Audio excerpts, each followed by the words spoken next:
محمد محمد محمد محمد محمد يا محمد يا محمد يا محمد يا محمد يا محمد يا محمد يا محمد يا محمد يا محمد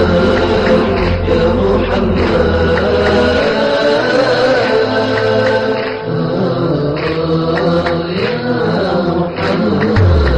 أنت ذكر في صلاة العشق يتلى، أنت شهد سيدي بل أنت أحلى، أنت ذكر في صلاة العشق يتلى، أنت شهد سيدي بل أنت أحلى، نور دربي هاك قلبي حضور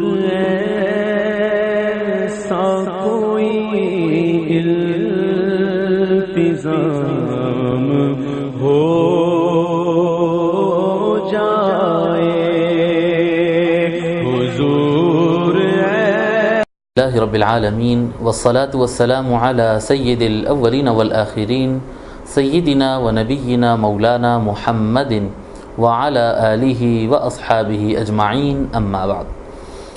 محترم ناظرین کرام، السلام علیکم ورحمۃ اللہ۔ اللہ تبارک و تعالیٰ کا فضل و احسان ہے کہ ہم گزشتہ کئی ایپیسوڈ سے قرآن اور حدیث کی روشنی میں بیوی کے اوپر عائد کی گئی ذمہ داریاں شوہر سے متعلق اس عنوان پر ہم گفتگو کر رہے ہیں۔ محترم ناظرین کرام، گزشتہ ہم جو احادیث مبارکہ سنائے ہیں اس میں آخری حدیث یہ سنائے تھے کہ حضور اکرم صلی اللہ علیہ وسلم نے ارشاد فرمایا لا يحل لها ان تطعم من بيته الا باذنه الا الرطب من الطعام الذي يخاف فساده۔ فرماتے ہیں آقا صلی اللہ علیہ وسلم کہ عورت کو اس بات کی اجازت نہیں ہے کہ وہ اپنے شوہر کے مکان میں سے کوئی کسی کو کھانا کھلائے شوہر کی اجازت کے بغیر، صرف سوائے وہ کھانے کے جو تر ہو اور اس کے خراب ہو جانے کے امکان ہو۔ شوہر موجود نہیں ہے، یہ شوہر سے اجازت لینے کا موقع نہیں ہے، اور شوہر سے اجازت لینے کا موقع آنے تک کھانا خراب ہو جانے کا امکان ہے۔ ایسا اگر کھانا بیوی کھلا لیتی ہے تو وہ اس کے لیے جائز ہوگا، ورنہ اس کے لیے وہ جائز نہیں ہوگا۔ فَإِنْ أَطْعَمَتْ عَنْ رِضَاهُ كَانَ لَهَا مِثْلَ أَجْرِهِ۔ اور اگر وہ اپنے شوہر کی مرضی سے اجازت سے کسی کو کھانا کھلاتی ہے تو جس طرح شوہر کے گھر سے کھانا کھلانے پر شوہر کو ثواب ملے گا، اسی طرح کھلانے والی بیوی کو بھی ثواب ملے گا۔ پھر آگے فرماتے وَإِنْ أَطْعَمَتْ بِغَيْرِ إِذْنِهِ كَانَ لَهُ الْأَجْرُ وَعَلَيْهَا الْوِزْرُ۔ آگے آقا صلی اللہ علیہ وسلم فرماتے ہیں کہ اگر وہ کھلا دیتی ہے اس کی اجازت کے بغیر، شوہر کی اجازت کے بغیر، سو شوہر کے لیے ثواب ہوگا اور بیوی کے لیے گناہ ہوگا۔ شوہر کے لیے ثواب اس لیے کیونکہ اس کے گھر سے کسی کو کھانا کھلایا گیا، اور بیوی کے لیے گناہ اس لیے کیونکہ وہ اپنے شوہر کے مال میں سے بغیر اجازت کسی کو کچھ دے دی ہے۔ یہ حدیث شریف پڑھنے کے بعد محترم ناظرین کرام، ہم نے بتایا تھا گزشتہ ایپیسوڈ میں کہ انشاءاللہ تعالی ہم بیوی کے جو ذمہ داریاں ہیں شوہر سے متعلق، شوہر کے جو حقوق ہے جو بیوی کے گردن میں ہیں، اس کو ہم ایک لسٹ اور ایک فہرست کی طرح انشاءاللہ تعالی سنائیں گے۔ وہ آخری اور خلاصہ کلام کے طور پر میں انشاءاللہ تعالی یہ باتیں آپ کے سامنے پیش کرتا ہوں۔ فرماتے ہیں امام غزالی رحمۃ اللہ علیہ نے یہ بات کو تیار کیا ہے، وہ فرماتے ہیں ان تکون قاعدۃ فی قعر بیتها لازمۃ لمغزلها، کہ بیوی کے اوپر لازم ہے، بیوی کے اوپر جو چیزیں لازم ہیں اس کی لسٹ گنائی جا رہی ہے۔ پہلی بات یہ بتا رہے ہیں کہ عورت کو چاہیے کہ وہ اپنے گھر میں بیٹھی رہے لازمۃ لمغزلها، اپنے خاص مقام کو جہاں پر وہ جس کمرے میں رہتی ہے اور جہاں پر کام کاج رہتی ہے اسی سے وہ متعلق رہے، اپنے کام کاج سے اپنا دھن رکھے، گھر سے باہر بار بار نہ نکلنا، یہ شوہر کے حقوق میں سے ایک حق ہے۔ عورت کا یہ بار بار خیال ہونا کہ میں گھر کے باہر نکلوں، میں وہاں جاؤں، میں یہاں جاؤں، یہ شوہر کے حقوق کے خلاف بنتا۔ شوہر کا حق یہ ہے بیوی کے اوپر کہ اس کی بیوی اس کے مقرر کردہ مقام پر ہی رہے۔ لا يكثر صعودها واطلاعها۔ آگے فرماتے ہیں دوسری بات اس کے اوپر یہ لازم ہوتی ہے کہ وہ اپنے مکان کے اوپر بار بار نہ نکلے، گھر کے اندر رہے، گھر سے باہر نہ نکلے، بلکہ گھر کے اوپر بھی بار بار نہ چڑھے، چھت پر، جیسا کہ ٹیرس وغیرہ چھت پر سیڑھیوں کے ذریعے چڑھنے کی گنجائش ہوتی ہے، تو بار بار بلا وجہ وہ چھت پر بھی نہ چڑھے۔ وہ اطلاعها، اور اس کا وہاں پر چھت پر چڑھ کر ادھر ادھر دیکھنا، گلیوں میں دیکھنا یا دوسروں کے مکان میں دیکھنا، دوسرے مقامات پر دیکھنا، یہ بھی اس کے حقوق کی خلاف ورزی۔ حالانکہ وہ اگر کوئی بھی آدمی اگر روڈ پر دیکھتا ہے یا گلیوں میں دیکھتا ہے جہاں پر دیکھنے کی ممانعت نہیں کی ہے تو وہ دیکھنا جائز ہوتا ہے، لیکن شوہر کا حق یہ ہے کہ عورت، اس کی بیوی فضولیات میں نہ پڑے اور دوسروں کے کاموں میں فضولی کرنا اور دوسروں کے معاملات میں دیکھنا، جھانکنا، اس طرح بھی یہ شوہر کے حقوق کو تلف کرنا ہے۔ شوہر کا حق یہ ہے کہ اس کی بیوی دوسرے مقامات پر ادھر ادھر نہ دیکھے۔ قلیلۃ الکلام لجیرانہا، آگے فرماتے ہیں کہ یہ بھی ذمہ داری بنتی ہے بیوی کے اوپر کہ وہ اپنے پڑوسیوں سے کم بات کرے، پڑوسیوں سے زیادہ میل جول اور پڑوسیوں سے زیادہ ملاقات، یہ بھی شوہر کے حقوق کے خلاف ہے۔ اس میں تھوڑے سے امکانات رہتے کہ اگر بیوی زیادہ وقت پڑوسیوں کو دینے لگے گی اور ان سے زیادہ میل جول رکھے گی، ان سے تعلقات بنائے گی، آنا جانا رہے گا، ویسے اوقات میں شوہر کا کچھ کام ہوتا، گھر کا کچھ کام ہوتا، پکوان ہوتا، صفائی وغیرہ کے معاملات ہوتے ہیں، یہ معاملات متاثر ہو جاتے۔ جب زیادہ تعلقات بن جاتے ہیں، اب وہ زیادہ سختی سے روک بھی نہیں سکتا شوہر، کیونکہ پڑوسیوں کے بھی کچھ حقوق بنتے ہیں، پڑوسیوں کے ساتھ بھی نرم معاملہ کرنا ہوتا۔ پھر اگر وہ کچھ اس طرح سے کرے گا تو پڑوسی یہ خیال کریں گے کہ شوہر بڑا سخت مزاج ہے، شوہر بڑا ظالم مزاج ہے۔ اس طرح کے خیالات سے شوہر بھی بول نہیں سکتا اور بیوی بھی ادھر رابطہ زیادہ بنانا شروع کر دیتی ہے۔ فرماتے ہیں قلیلۃ الکلام لجیرانہا، شوہر کا یہ حق بنتا ہے بیوی کے اوپر کہ بیوی پڑوسیوں سے زیادہ ملاقات یا زیادہ آنا جانا نہ رکھے، حسب ضرورت ان کے پاس جائے، حسب ضرورت ان سے ملاقات کرے۔ جیسا کہ اور ایک بات فرما رہے لا تدخل علیہم الا فی حال یوجب الدخول، اور فرما رہے ہیں کہ بیوی کو چاہیے کہ وہ اپنے پڑوسیوں کے پاس صرف اسی وقت جائے جبکہ جانا ضروری ہو۔ بلا ضرورت گئے، ان کے ساتھ بیٹھے ٹھی ٹھاٹا کرے، وقت ضائع کیے، ادھر ادھر کی باتیں کر رہے ہیں، بار بار اٹھ کر چلے جا رہے ہیں، یہ بالکل ناپسندیدہ معاملہ ہے۔ فرماتے امام غزالی رحمۃ اللہ علیہ کہ جب لازم ہو جائے، جیسا ان کے گھر میں تقریب ہو یا ان کی طرف سے دعوت آئی ہے یا ان کے پاس کوئی مریض ہے، بیمار ہے اور شوہر کی اجازت سے ایک کام کے لیے جا رہے ہیں، ان کا ہاتھ بٹانے کے لیے جا رہے ہیں، تو کچھ کام کے لیے چلے گا، ٹھیک بات ہے۔ یہ جہاں ضروری ہو جائے اور جہاں پر جانا فائدہ مند ہو ویسے ہی صورتوں میں جائے، فضول ان کے پاس نہ جایا جائے۔ اگر فضول ان سے زیادہ گفتگو کرنے لگیں گے یا زیادہ ان کے پاس جانے لگیں گے تو اس سے ہوگا یہ کہ شوہر کے حقوق تلف ہونے کا امکان ہو جائے گا۔ آگے فرماتے ہیں تحفظ بعلہا فی غیبتہ، کہ وہ اپنے شوہر، یہ بھی ذمہ داری بنتی ہے بیوی کے اوپر کہ وہ اپنے شوہر کی حفاظت کرے اس کی غیر موجودگی میں۔ غیر موجودگی میں حفاظت کرنے کا معنی کیا ہوتا ہے؟ معنی یہ یہاں پر یہ آ رہا ہے کہ شوہر سے متعلق جب بات کرے تو شوہر جو باتیں دوسروں کو بتانا پسند نہیں کرتا، اس سے متعلق زبان کو لگام دے کر بات کرنا چاہیے، اس کی غیبت نہیں کرنا چاہیے، اس کی برائی نہیں کرنا چاہیے، اس کے گھر کے مالی حالات نہیں بیان کرنا چاہیے، اس کا پہننا اوڑھنا اور گھریلو معمولات نہیں بیان کرنا چاہیے، اس کی کوئی مرض اور بیماری ہو تو وہ بیان نہیں کرنا چاہیے۔ بہرحال زبان کو لگام دینا چاہیے اور شوہر کی غیر موجودگی میں اس کی عزت و آبرو کی حفاظت کرنا چاہیے اور اس طرح سے اپنے زبان کو کنٹرول میں کرنا۔ عام طور پہ ہوتا یہ کہ جب سہیلیاں بن جاتے ہیں اور دوستی ہو جاتی ہے، پڑوس میں دوستی ہو جاتی ہے، کالجز کے پرانے سہیلیاں مل جاتی ہے تو یہ اپنے شوہر کے بارے میں سناتی ہے، وہ اپنے شوہر کے بارے میں سناتی ہے۔ اتنا ہی سنایا جائے، اگر اپنے شوہروں کے بارے میں سنانا ہے تو اتنا ہی سنایا جائے جتنا سنانا شوہر پسند کرتا ہو، جتنا اس کے بارے میں بتانے پر شوہر کو پتہ چلے تو وہ خوش ہوگا کہ چلو یہ باتیں بتلائے ہیں۔ وہ باتیں نہ بتائے اور اس طرح کے جملے نہ کہے جو اگر شوہر تک پہنچے تو شوہر ناراض ہو۔ شوہر کی غیر موجودگی میں بھی شوہر کی عزت آبرو اور اس کے مقام مرتبہ اور اس کا لحاظ کرنا، یہ اس کی حفاظت کرنا ہے، اس کی غیر موجودگی میں ہے۔ اب اس میں یہ ذہن پیدا کیا جائے سب سے پہلے کہ ہم شوہر کے، جو بھی بیوی اپنے شوہر کے حقوق کا خیال کرے وہ اس وجہ سے نہیں کہ شوہر ناراض ہو جائے گا یا شوہر کو تکلیف ہو جائے گی یا شوہر سزا دے گا یا طلاق دے گا، اس ڈر سے نہیں بلکہ اللہ کے ڈر سے۔ اب خیال یہ آتا کہ اگر میں اپنے سہیلی سے یا میں اپنی پڑوسن سے یا دیگر لوگوں سے اگر میں شوہر کی برائیاں بھی اگر بیان کر دیتی ہوں یا اس کی بیماریاں یا اس کے تکالیف یا اس کے مالی حالات یا وہ باتیں جو وہ بتانا نہیں چاہتا، اگر میں لوگوں کے سامنے بتا دوں تو بھلا میرے شوہر کو پتہ کیسے چلے گا؟ ہمارے تعلقات میں تو کوئی فرق آنے والا نہیں ہے، پتہ چل جائے تو خرابی ہوگی، میں تو پتہ چلنے ہی نہیں دوں گی، یہ جو خیال آتا ہے یہ نہایت غلط ہے۔ یہ چاہے شوہر کے حقوق ہوں بیوی پر یا بیوی کے حقوق ہوں شوہر پر، یہ ایک دوسرے کا خیال آپسی ڈر سے نہیں بلکہ اللہ کے ڈر سے رکھنا چاہیے، کیونکہ اللہ بھلے کوئی بندہ دیکھے نہ دیکھے، اللہ تبارک و تعالیٰ تو ہر وقت دیکھ رہا ہے، بھلے کسی کو پتہ چلے یا پتہ نہ چلے، اللہ تبارک و تعالیٰ کو تو ہر وقت پتہ، ہر بات کا پتہ چل ہی جاتا ہے۔ سو اللہ تبارک و تعالیٰ کا خیال رہے، اور یہ اللہ تبارک و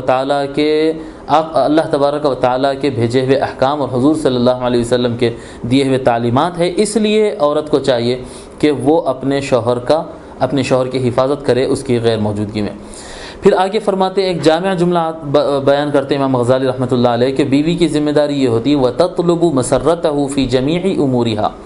بیوی کو چاہیے کہ وہ اپنے سارے معاملات میں شوہر کی خوشی کا خیال رکھے۔ یہ ایک بنیادی مسئلہ ہے، ایک بنیادی بات ہے، یہ جو کہ ہم ابتدا میں حدیث شریف میں سنائے تھے کہ آقا صلی اللہ علیہ وسلم نے فرمایا کہ جو عورت اس حال میں مر جائے کہ اس کا شوہر اس سے راضی ہے، اس سے خوش ہے، وہ جنت میں داخل ہوگی۔ اس کی ترجمانی کرتے ہوئے یہ جملہ امام غزالی رحمۃ اللہ علیہ کا آتا ہے کہ عورت کو چاہیے کہ اپنے ہر معاملے کے اندر وہ شوہر کی خوشی کا خیال رکھے۔ جب بیوی کپڑے پہنے تو وہ اپنی خوشی یا سہیلیوں کی خوشی یا بیوی اپنے ماں کی خوشی یا باپ کی خوشی یا دیگر لوگوں کی خوشی کا خیال بعد میں رکھے، ثانوی اور سیکنڈری درجے میں رکھے، اس کو دوسرا درجہ دے۔ پہلا درجہ اور پہلا خیال یہ رکھے کہ اس لباس سے کیا میرا شوہر خوش ہوگا، سو وہ لباس پہنے جس سے شوہر خوش ہوتا ہے، وہ فیشن کریں جس سے شوہر خوش ہوتا ہے، وہ پکوان کریں، عورت کو چاہیے، بیوی کو چاہیے کہ وہ پکائے جس سے شوہر خوش ہوتا ہے، اپنی خوشی کے مطابق نہ پکائے، دوسروں کی خوشی کے مطابق نہیں، بلکہ یہ غور کرے پکاتے وقت کیا اس سے میرا شوہر ناراض تو نہیں ہو جائے گا، یہ پکانے سے خوش ہوتا ہے، یہ پکانے سے ناراض ہوتا ہے، تو شوہر جو جس سے خوش ہوتا ہے ویسا پکائے۔ گھر میں صوفہ سیٹ جماتے ہیں، تکیے جماتے ہیں، کوشنز لگاتے ہیں، اور کیا کہتے ہیں اس کے اوپر کپڑے اڑاتے ہیں، پردے لگاتے ہیں، قالین بچھاتے ہیں یا شطرنجی بچھاتے ہیں، چادر بچھاتے ہیں۔ ہر چیز کے اندر بیوی کا ٹیسٹ اور بیوی کا مزاج یہ ہونا چاہیے کہ ہمیشہ اس کے ذہن میں یہ دھن سوار رہنا چاہیے میرے شوہر کو کیا پسند ہے۔ بیوی کے اگر یہ دھن ہو جائے اور یہ اس کی خواہش ہو جائے کہ وہ اپنے شوہر کو خوش رکھے ہر معاملے کے اندر، پلنگ کی چادر بدل رہے ہیں، اسپرے استعمال کرتے ہیں لوگ گھر کے اندر، خوشبو کے لیے اسپرے استعمال کرتے ہیں، خود اپنی ذات کے لیے سینٹ وغیرہ استعمال کرتے ہیں، مہندی لگاتے ہیں، اور کیا کیا کیا کیا کام کرتے ہیں، جھاڑ لگاتے ہیں، پھول لگاتے ہیں، جتنے بھی معاملات ہوتے ہیں، اپنے بچوں کو کپڑے پہناتے ہیں، ہر کام کے اندر یہ بیوی کی ذمہ داری بنتی ہے، اور یہ شوہر کا حق ہے، یہ شوہر کا حق ہے بیوی کے اوپر۔ یہ بیوی سے یہ پوچھا جائے گا قیامت کے دن کہ وہ اپنے شوہر کو راضی رکھنے کے لیے کیا کام کری۔ سو بیوی کی یہ ذمہ داری بنتی ہے کہ وہ اپنے شوہر کی خوشی کا خیال ہر چیز کے اندر رکھے، جو بھی وہ کام کر رہی ہے تو اس کے ذہن میں یہ رہنا چاہیے کہ کیا میرا شوہر اس سے ناراض تو نہیں ہوگا، یا میرا شوہر اس سے خوش ہوگا، جو اس کو اندازہ ہو کہ اس کام سے میرا شوہر خوش ہوگا اور اس کی خوشی کا باعث یا اس کے سکون کا باعث بنے گا، ویسا ہی کام چاہیے کہ عورت کرے۔ آگے فرماتے ہیں وَلَا تَخُونُهُ فِي نَفْسِهَا وَمَالِهَا، اور عورت کی ذمہ داری یہ بھی بنتی ہے، بیوی کی یہ بھی ذمہ داری بنتی ہے کہ وہ اپنی جان کے معاملے میں یا شوہر کے مال کے معاملے میں کبھی شوہر سے بے وفائی نہ کرے۔ شوہر سے بے وفائی اور خیانت، جیسے شوہر نے پیسہ رکھایا ہے، شوہر نے مالیہ رکھایا ہے، وہ مالیہ کے معاملے میں خیانت نہیں کرنا۔ شوہر نے دیا کہ بھئی لو یہ پیسہ ترکاری والا آ جائے یا دودھ والا آ جائے تو اس کو یہ پیسے دے دینا، یہ اس کے پیسے پہنچانا ہے، اس کو دینا ہے، ایک 500-550 روپے اس کو دینا ہے، 600 روپے وہ ہاتھ میں دے دیتا ہے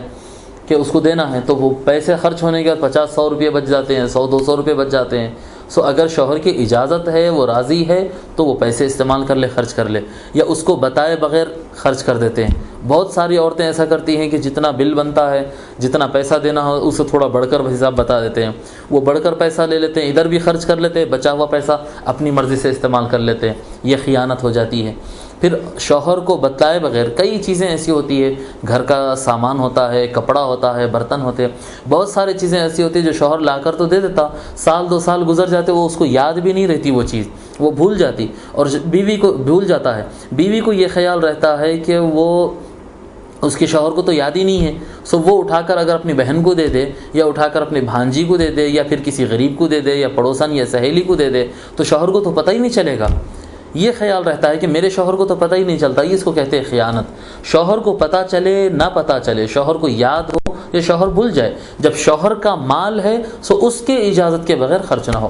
سو خیانت اس کے مال میں نہ کیا جائے۔ اور اپنے جان کے معاملے میں بھی، اپنے نفس اور اپنے ذات اور اپنے جسم کے معاملے میں عورت کی یہ ذمہ داری بنتی ہے کہ وہ شوہر کے ساتھ بے وفائی نہ کرے۔ اب بے وفائی نہ کرے اس کا معنی صرف یہ نہیں ہوتا کہ بھئی زنا کی طرف نہ جائے، زنا تو بہت آگے کی بات ہو گئی، کسی غیر مرد سے تعلقات قائم کرنا یہ تو بہت بڑا گناہ ہو گیا، گناہ کبیرہ ہو گیا۔ عام طور پہ کوئی مسلمان اس کے قریب جاتے کرتے نہیں ہیں، یہ معاملہ نہیں ہے، زنا تو بہت دور کی بات ہے۔ میں یہاں پر یہ بتانا چاہ رہا ہوں کہ بہت سارے عورتیں کیا کرتی ہیں، غیر مرد دیکھ رہا ہے یا کوئی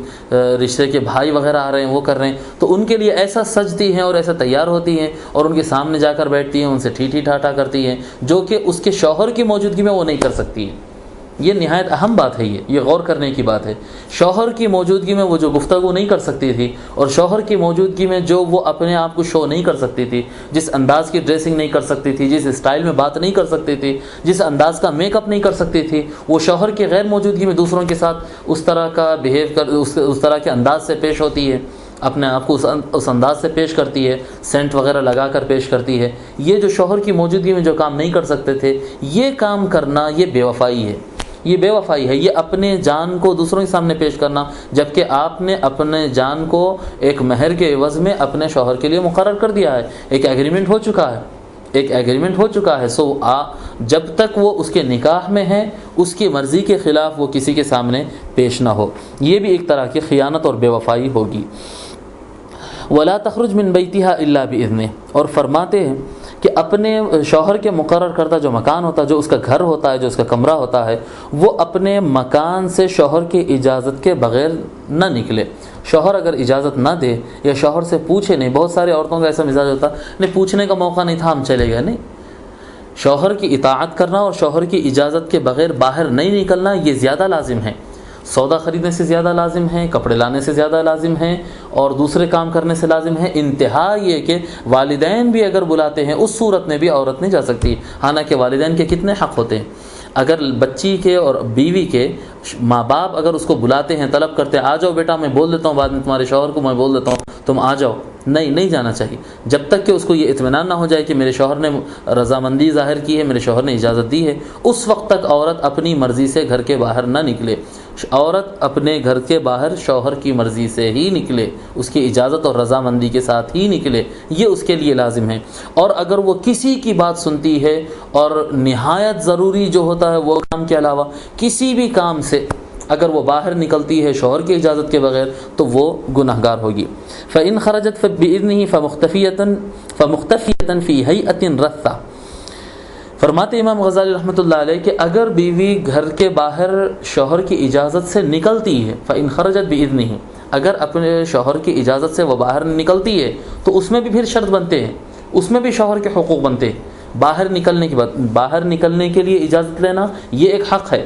یہ حق جب ادا کر دیا گیا کہ اس کی اجازت سے ہی باہر نکلے، اس کے بعد بھی پھر مسئلہ ہوتا ہے۔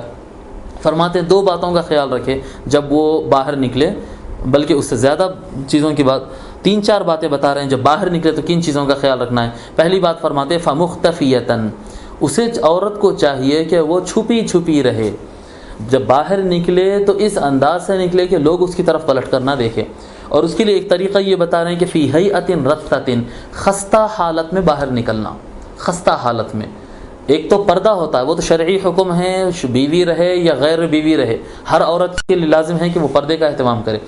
پردے کا اہتمام تو کرتے ہیں، لیکن ڈریسنگ کا جو انداز ہوتا ہے، جو کپڑا استعمال کرتے ہیں، جو چلن کا انداز ہوتا ہے، جو چپل کا استعمال کرتے ہیں، جب باہر کسی کام سے جا رہے ہیں تو فرماتے ہیں خستہ حالت میں نکلنا، بند سنور کے، اچھے سے اچھا لباس بنا کے، چمک دھمک کا پہن کے، اس طرح سے جو باہر نکلتے ہیں، اس سے ہوتا یہ کہ لوگ پلٹ کر دیکھتے ہیں، لوگ کی طبیعت مائل ہوتی ہے۔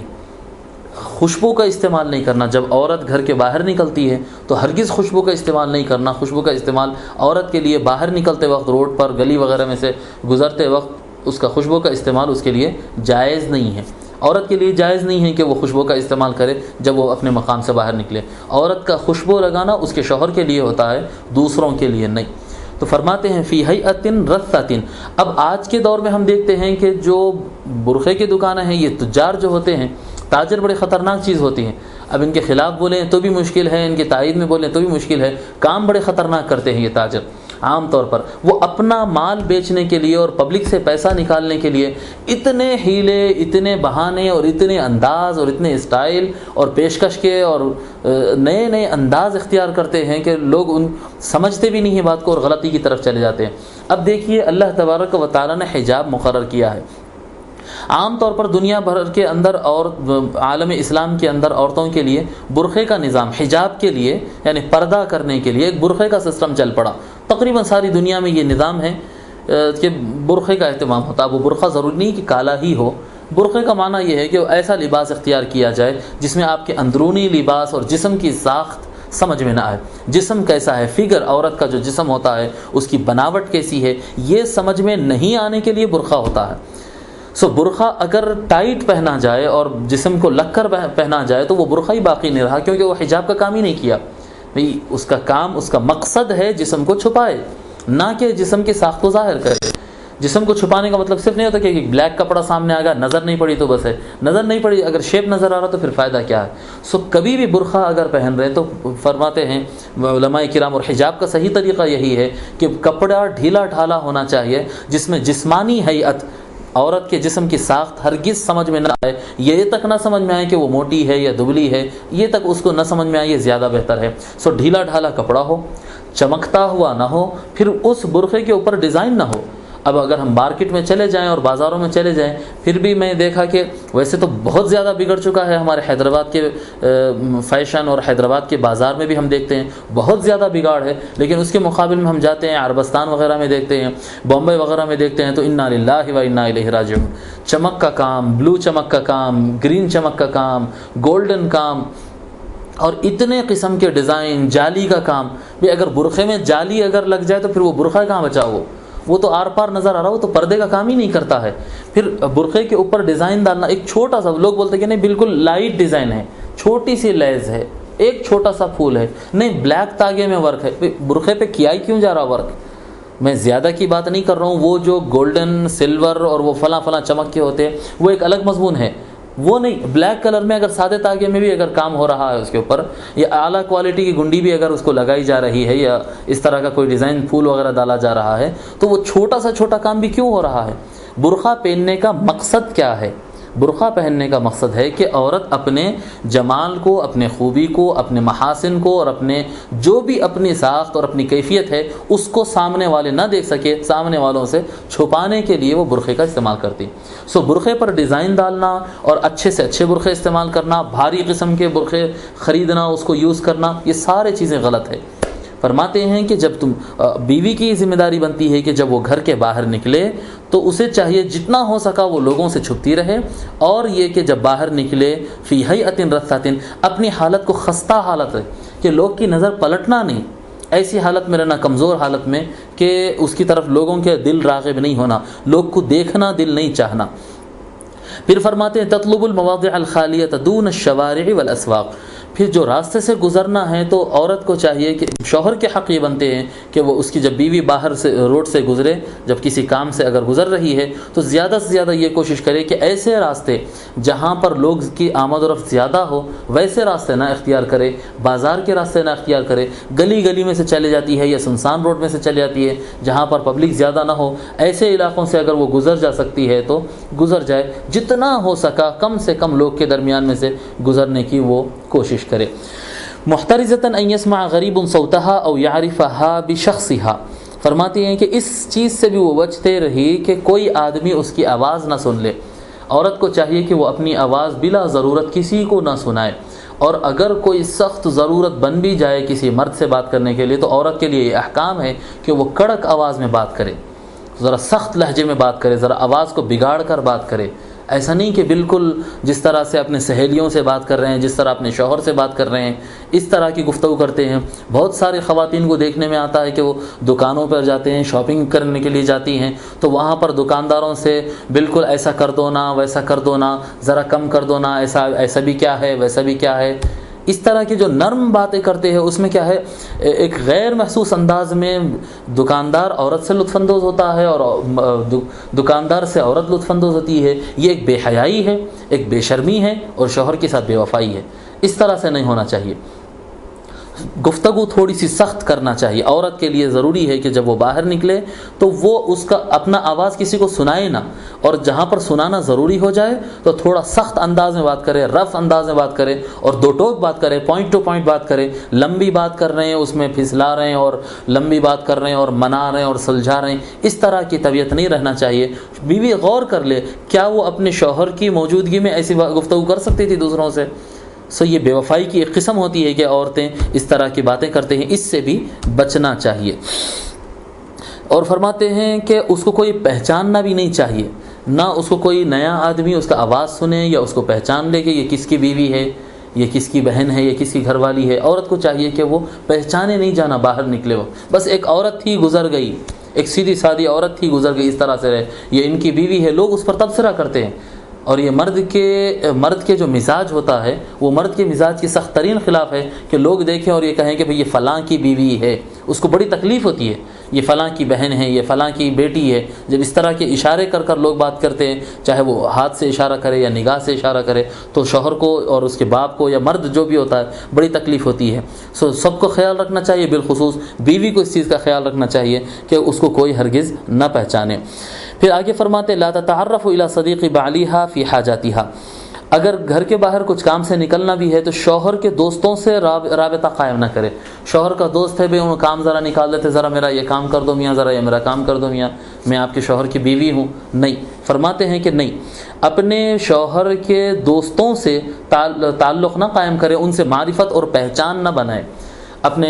شوہر کے دوست کے کوئی دکان ہے اس پہ جا کے بول رہا میں فلاں کی بیوی ہوں، میرے کو اتنے میں کم میں دیو، میں فلاں کی بیوی ہوں اتنے میں کم میں دیو میرے کو، یا اچھے سے اچھا مال دو. یہ جو پہچانت بناتے ہیں یہ بھی شوہر کو پسند نہیں آتا. سو اس کا حق، اس کے اوپر یہ ذمہ داری بنتی ہے. شوہر کا یہ حق ہے اور بیوی کی یہ ذمہ داری ہے کہ وہ اپنے آپ کو اس طرح رکھے کہ کوئی اس کے شوہر کے دوست اس کو نہ پہچانے.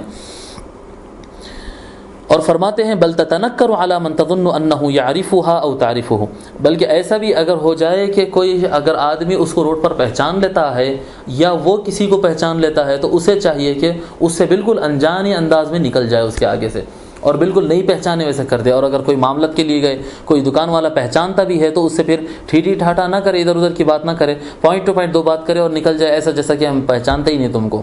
بالکل انجانے بننے کی کوشش کرنا. جتنا انجانے بن سکتے ہیں اور جتنا دوری اختیار کر سکتے ہیں، جتنا کم گفتگو کر سکتے ہیں وہ زیادہ بہتر اس کے لیے ہوگا. آگے فرماتے ہمھا صلاح شأنها وتدبیر بیتها مقبلۃ علی صلاتها وصیامها. اس کی انٹینشن یہ ہونا چاہیے، بیوی کی انٹینشن یہ ہونا چاہیے کہ وہ اپنے آپ کو اچھے طرح سے رکھے، اپنی اصلاح کرتے رہے اور اپنے گھر کو صحیح طریقے سے سٹ کر کے رکھے. یہ انٹیریئر ورک جتنا ہوتا ہے، صاف صفائی کا مسئلہ ہو، گھر کو سٹ رکھنے کا مسئلہ ہو. شوہر آ رہے ہیں، شوہر تھک کر گھر کو آتا ہے اور پلنگ کے اوپر کپڑے پڑے ہوئے ہیں اور دیوان خانے کے سارے صوفوں کی گدیوں کو بچے پلٹائے ہوئے ہیں، ادھر سالن گرا ہوا ہے، ادھر برتن دھلے ہوئے نہیں ہیں، آنگن میں پانی بہہ رہا ہے. تو اس میں کیا ہے، وحشت بڑھ جاتی ہے. وہ تھکا ماندہ آتا ہے، کچھ ٹینشن میں آتا ہے، اس کی ٹینشن بڑھ جاتی ہے، تھکان بڑھ جاتی ہے، گھر میں اس کو سکون نہیں ملتا، لڑائی جھگڑے ہو جاتے ہیں میاں بیوی کے درمیان. یہ شوہر کے حقوق میں سے ہے، بیوی کی ذمہ داری میں سے ہے یہ بات کہ اس کے شوہر کا حق یہ ہے کہ وہ اپنے گھر کو سسٹمیٹک رکھے، تدبیری بیتہا، وہ اپنے گھر کو سٹ کر کے رکھے. اس کا گھر میں داخل ہوتے ہی گھر صاف ستھرا ہو، سکھا ہوا ہو، گدیاں جمے ہوئے ہو، بستر صاف ہو، برتن دھلے ہوئے ہو. جہاں تک ہو سکے عورت سارا کا سارا اپنا دھن اور اپنی صلاحیت گھر کو سٹ کرنے میں اور صاف کرنے میں اور اس کو خوبصورت بنا کر رکھنے میں کوشش کرنے چاہیے. مقبلۃ علی صلاتہا وصیامہا، اور وہ ہمیشہ اس بات کی فکر میں رہے کہ گھر کو سٹ کر کے رکھے اور اپنے صوم و صلات کی وہ پابندی کر لے. یہ شوہر کا حق بنتا ہے کہ بیوی اپنے نماز روزے کا خیال کر لے اور اس کے مکان کا خیال کر لے. یہ اس کی انٹینشن ہونا چاہیے. پھر آگے فرماتے ہیں وَتَكُونُ قَانِعَةً مِّن زَوْجِهَا بِمَا رَزَقَ اللَّهُ. شوہر کا یہ بھی حق بنتا ہے اور بیوی کی یہ بھی ذمہ داری بنتی ہے کہ وہ اپنے شوہر سے متعلق اپنے شوہر کے ساتھ قناعت پسندی کا راہ اختیار کرے. قناعت ہو، قانع ہو وہ اپنے بیوی کے ساتھ. یعنی قناعت پسند ہو، زیادہ ہوس، زیادہ لالچ اور ہر چیز کی خواہشات رکھنے والی نہ ہو، شوہر کو جو اللہ نے دیا ہے اس کے اندر زندگی گزارنے کی صلاحیت پیدا کرے، اور جو شوہر جو بھی کما کر لاتا ہے اس کے اندر ہی وہ خوش رہنے کی کوشش کرے، یہ اس کی ذمہ داری بنتی ہے۔ وَتُقَدِّمُ حَقَّهُ عَلَى حَقِّ نَفْسِهَا وَحَقِّ سَائِرِ أَقَارِبِهَا، اور اپنے حقوق پر اور اپنے سارے رشتہ داروں کے حقوق پر اپنے شوہر کے حق کو مقدم سمجھے اور پہلا سمجھے، فرسٹ پریفرنس اپنے شوہر کو دے اپنے مقابل میں یا اپنے رشتہ داروں کے مقابلے میں، چاہے بات کا معاملہ ہو، کھانے کا مسئلہ ہو، اس کی مرضی کا مسئلہ ہو، کسی بھی معاملے میں اپنے اوپر اور اپنے رشتہ داروں کے اوپر اور تمام چیزوں سے زیادہ اپنے شوہر کو وہ پریفرنس دے اور اس کو مقدم اور اولویت دے، یہ اس کی ذمہ داری بنتے ہیں۔ متنظفۃ فی نفسها مستعدۃ فی الاحوال کلها للتمتع بها ان شاء، ہر حال میں وہ اپنے آپ کو صاف ستھری رکھے۔ عورت کی، بیوی کی ذمہ داری بنتی ہے کہ وہ لباس صاف ستھرا ہو، وہ خوشبو وغیرہ لگا کر رہے اور صاف ستھرے نیٹ رہے اور فریش رہے، ایسا بالکل مریل حالت میں خراب کپڑے پہنے ہوئے، دھبے لگے ہوئے ہیں اور اہتمام نہیں ہو رہا اور پسینہ بہہ رہا ہے، اس حالت میں نہ رہے، تھوڑا سا آئینہ دیکھ لیا کرے، ذرا لباس اچھا پہنا کرے، فریش رہے کہ شوہر اگر اس کو دیکھا اور شوہر اگر کبھی بھی اس کے ساتھ ہم بستری کرنا چاہتا ہے یا شوہر اس سے تعلق اگر بنانا چاہتا ہے تو وہ جب چاہے وہ اس کے ساتھ کر سکے، ہمیشہ اس کے لیے فریش ہو، کم سے کم وہ دیکھے۔ حضور اکرم صلی اللہ علیہ وسلم فرماتے ہیں کہ خوش نصیب ہے وہ شخص، خوش نصیب ہے وہ شخص جو اپنی بیوی، جس کو اللہ تبارک و تعالیٰ نے ایسے بیوی دیتا ہے جس کو وہ دیکھے تو اسے خوشی ہوتی ہے۔ اذا رآہا سرت ہو، جب شوہر اپنی بیوی کو دیکھے تو اس کو خوشی ہونا چاہیے، اس کو دیکھ کر ایک مسرت ہونا چاہیے، ایک فریشنس آنا چاہیے۔ جو آدمی کو ایسی بیوی مل جاتی ہے وہ شوہر خوش نصیب ہے۔ سو بیوی کی ذمہ داری بنتی ہے کہ وہ اپنے شوہر کو فریش رکھنے کے لیے اور اپنے شوہر کو خوش کرنے کے لیے ہمیشہ اس کے لیے تیار رہے، صاف ستھری رہے اور منظم اور مرتب رہے۔ مشفقۃ علی اولادہا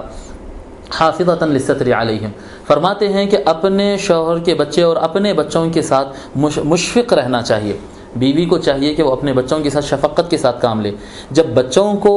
عورت مارتی ہے تو شوہر کو بڑی تکلیف ہوتی ہے اس سے کہ میرے بچوں کو مار رہے ہیں۔ سو کبھی بھی عورت کو چاہیے، بیوی کو چاہیے کہ وہ اپنے بچوں کے ساتھ شوہر کے سامنے کم سے کم زیادہ سختی نہ کرے، ہمیشہ ہی زیادہ سختی نہ کرے، شفقت اور ممتا سے اور حنان سے اور نرمی سے اور معافی کے معاملے سے اور سمجھانے والے انداز سے ان کو لے کر چلے۔ خاص طور پر جب شوہر گھر میں موجود ہو اور شوہر کے سامنے ہو تو زیادہ سے زیادہ نرمی اختیار کرے، سختی نہیں کرنا، سختی کرنے سے شوہر کو تکلیف ہوتی ہے، یہ بھی اس کے حقوق میں سے ہے۔ آخری بات بتاتے ہیں، قصیرۃ اللسان عن سب الاولاد ومراجعۃ الزوج، کہ وہ اپنے زبان کو لگام دے کر رکھے، بچوں کو بھی گالی گلوچ نہ کرے اور شوہر سے بھی جواب پر جواب نہ دے، اس کی بات پر بات نہ کہے، شوہر کو جواباں دینا اور اس کی بات پر بات بولنا اور اس سے بحث مباحثہ کرنا، بیوی بچوں کو مارنا یا بچوں کے ساتھ سختیاں کرنا، یہ سب بد اخلاقی ہے اور شوہر کے حقوق کو تلف کرنا ہے، اللہ تبارک و تعالیٰ اس سے ناراض ہوتا ہے۔ سو یہ بات بتاتے ہیں کہ وہ اپنی زبان کو لگام دے،